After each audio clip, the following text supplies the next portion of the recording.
Hey, it's Tucker Carlson. This spring, word began to circulate in Washington that the House Oversight Committee, under its new chairman, Congressman Jamie Comer, had discovered criminal behavior after reviewing thousands of pages of the Biden family's bank records. Now, publicly, to the extent they responded at all, the White House dismissed the investigation as, of course, politically motivated. In any case, irrelevant. Hunter Biden was an adult, so his business dealings had nothing at all to do with his father, in this case, the President of the United States. But in private, everybody understood it wasn't quite that simple.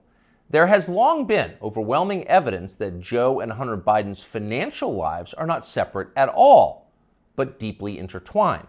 On Hunter Biden's laptop, there's a suggestion that the two of them even at one point shared a bank account. And of course, Hunter Biden wrote himself that he kicked back cash from his foreign business deals to his father. He wrote that bitterly. So the Oversight Committee's investigation was potentially a disaster for the White House, a scandal, possibly even the prelude to criminal charges. So in order to get ahead of all of that, Joe Biden's handlers did the one thing they could do. They set up an MSNBC interview to preemptively whitewash whatever Jamie Comer might find. Here's the result of that. This aired on May 5th.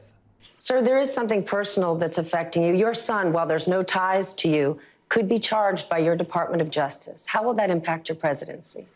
First of all, my son's done nothing wrong. I trust him. I have faith in him. And it impacts my presidency by making me feel proud of him. Okay, time for the master class. For free, you can audit it.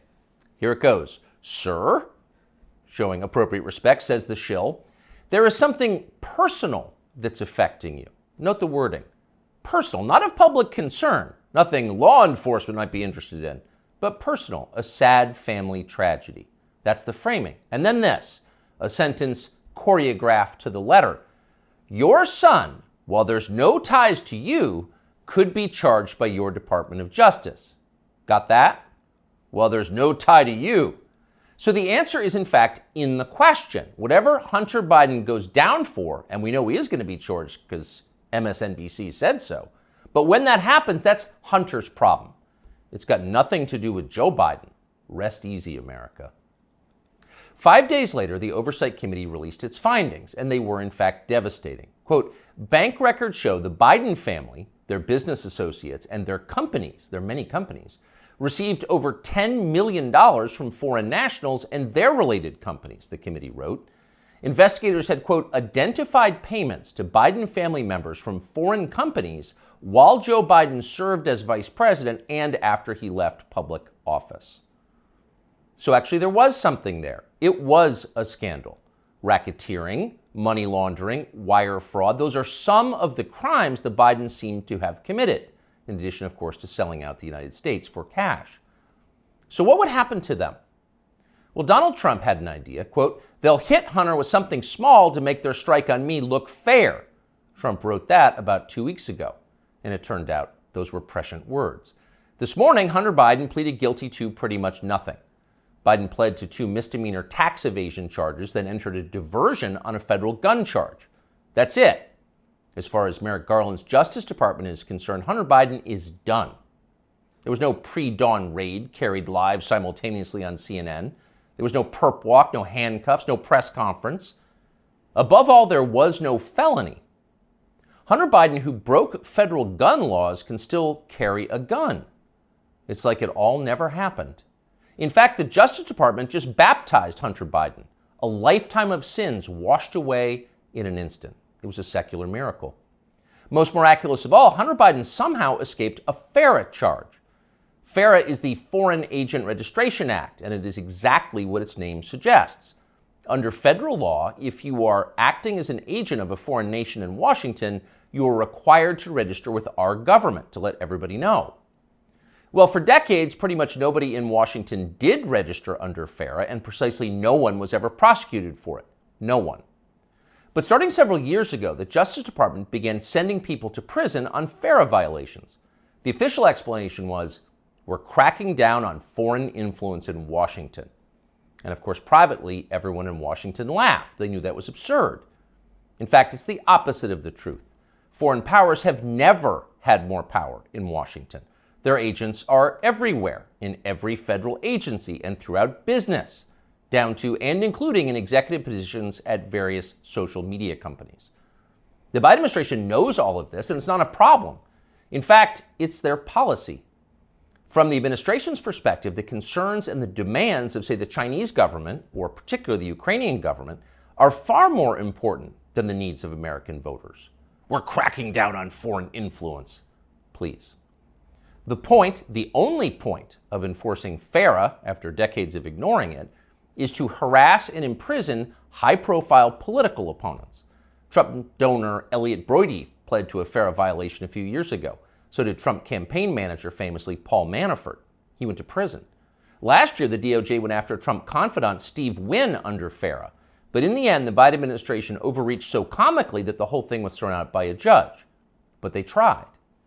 So as long as they're trying, if it was a fair system, Hunter Biden would be first on the list of those next to be charged with a FARA violation. In fact, many of them.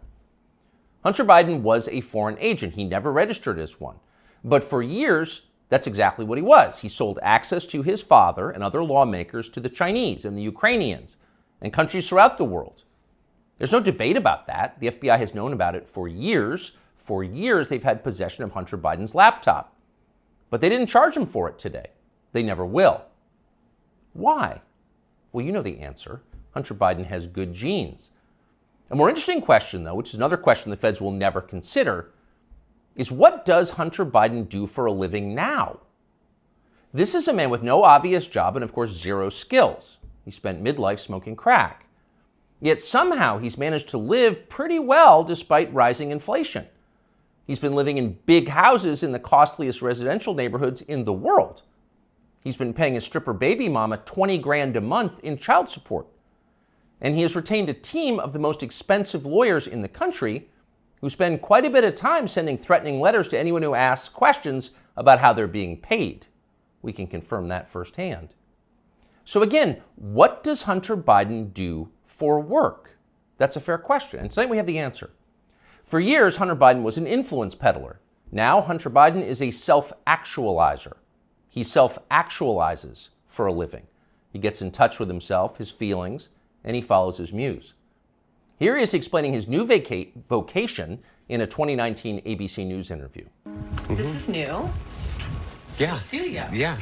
But now he's opening the doors to a place never captured by a paparazzi's lens, his refuge, an art studio where he finds solace in painting. What's the goal eventually? No goal. That's the perfect part about it. It's just, it literally keeps me sane. His refuge, far from the paparazzi's lens. In other words, we're not the paparazzi, we're ABC News. What's the goal of this? Your refuge. There's no goal, he says, grinning with those fake teeth. It just keeps me sane. But actually, there was a goal. And if you didn't know what a virtuous person Hunter Biden was, you might think it looked a lot like money laundering. 2 years after that interview, Hunter Biden was selling prints of his art. And to be clear, just the prints, not the, quote, art itself, but effectively photocopies of it for $75,000 a pop. Apparently, Hunter Biden moved 5 of these repros in just days. That's $375,000 in less than a week for signing copies of your fake art. As for the paintings themselves, childish self-indulgent blots, those sold for $500,000 apiece. So the question is, who bought them and why? It'd be interesting to know. There's a story there for sure, but of course we have no right to know. There's no public policy implication. It's not like Hunter Biden's finances have anything to do with his father's finances. Meanwhile, once his father did become president, corporate publisher Simon & Schuster lined up as well to pay Hunter Biden's bills. According to news reports, Simon & Schuster gave Hunter Biden millions of dollars for his highly selective account of his wholly unaccomplished life. And then the publisher lined up brainless celebrity endorsers like Dave Eggers and Stephen King to promote it. King, who apparently will say anything if it helps the party, called Hunter Biden's silly manuscript a, quote, harrowing and compulsively readable memoir. And then Stephen King described Hunter Biden himself as beautiful. Needless to say, the book sold miserably, but Hunter Biden got to keep the millions, and that was the point. And so on. This kind of thing apparently happened a lot. Again, there seems to be a story here, and we think it's probably worth learning a lot more about it and bringing it to you. In the coming weeks, we will. In the meantime, though, the question is, what can we learn from Hunter Biden's plea deal today? First off, the obvious. For the children of the people in charge, there are no penalties. There are only upsides. They're princelings. They can do what they want. You are not. Therefore, you can't. So don't get any ideas about cheating on your taxes or violating federal gun laws unless you want to celebrate next year's Father's Day through the glass in the visitor's room. The rules definitely apply to you, including rules you don't yet know exist. But there is also a deeper lesson here, a more disturbing one. What we're watching through Hunter Biden's life and through the Biden administration, now entering its third year, is the total inversion of virtue. What was once considered admirable is now derided as stupid, if not racist. That would include achievement, intelligence, honesty, self-control, humility. Those are features of the old America. Those were yesterday's virtues. They are gone. In their place, all that we once considered contemptible and repulsive, we're told to worship that now. Here's a small example, but we think a revealing one. In addition to his many other sins, Joe Biden has hired what has to be the single dumbest, nastiest, most dishonest, most ridiculous person he could possibly find for the very public position of White House press secretary.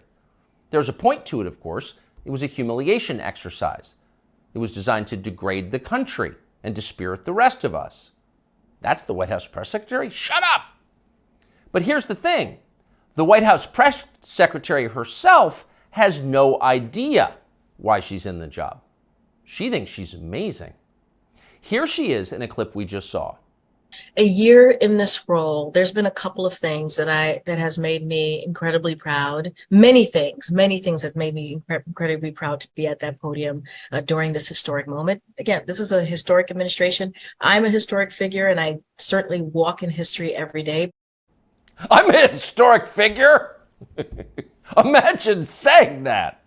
I'm a historic figure, but she does. And she says it in a burst of sincere self-congratulation, marked by her signature bad grammar. Illiterate, but proud. Of course she's proud. Karine Jean-Pierre is now a historic figure, just like Hunter Biden is now an important artist.